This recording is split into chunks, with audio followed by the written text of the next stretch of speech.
Okay, so for me, I don't have too much experience. A lot of the common beers that are going to make it to America from other countries, period, are usually going to be the everyday beers, the ones that the locals drink.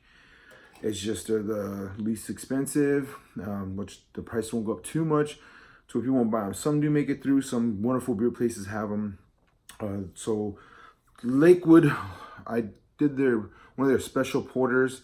So I gotta really pay attention to the labels. This one's a Vietnamese style one. So I guess there's really good Vietnamese lager that has toasted malts in it. So this is what I had one, and I had to really collect myself and take the time to make sure that I inform you correctly on the video, so you're not walking around with wrong information. So it's still a lager. You can still use the yeast, bottom fermenting cold. But when you toast the malts, you can definitely get any beer, even a blonde. It might not technically be a blonde, but it is. But you can toast it to a whole different flavor profile. So good thing about liquid lager, all the information's on the can. So you got 4.6 alcohol by volume. You got your 25 IBUs, 11 SRM is this color right here.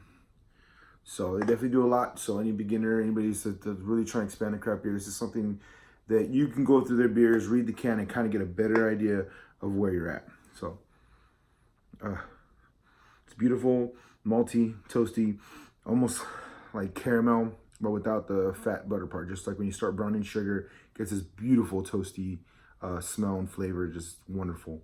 So, all right. As far as the beer, I think it's amazing. My girlfriend doesn't like it. So I'm blown away because she loves porters. So for me, it's like on the way to a porter. It is a tin sweet. All beers are sweet.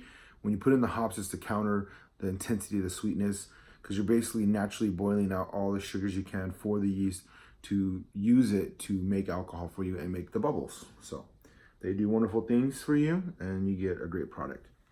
Honestly, Lakewood Lager have not disappointed me. Their special releases on porters are amazing. They did a coffee one, they have a caramel one, they have tons of them. And they also tell you what the food pairs with, or what the beer pairs with. They recommend this with queso, grilled meats, and block parties. And it also says 40 to 45 for cooling, so about refrigerator temperature. On average, any restaurant you're at, 42 is the perfect temperature. You can go a little lower. You do not go near 32 until you're trying to freeze stuff. So remember that gap. If you want to go under 45, you can do 40, 39, but don't start getting towards where it's freezing, because some things will freeze faster than others, especially like water, anything that has a lot of water in it. So just a good side note, but you don't have to keep it that cold. You really want the beer to warm up a little bit towards the end and catch all the other flavor profiles that doesn't get released until it starts warming up. So cold is to like get you into the beer, and just like wine, you start off chill like white wines, and then you let it warm up, and you just keep enjoying the buildup of flavor, and then by then you get in a new glass. So cheers to that. If you're new, subscribe. Please click that link. I need more people watching. If you're already watching me and you happen to be able to check me out, comment if you tried it. This is definitely Texas. It's from Smithville. I don't know if they're in the other states yet, but they're definitely doing well so far here. So hopefully you can come visit and try some of the beers out. Other than that, have a good night. Cheers.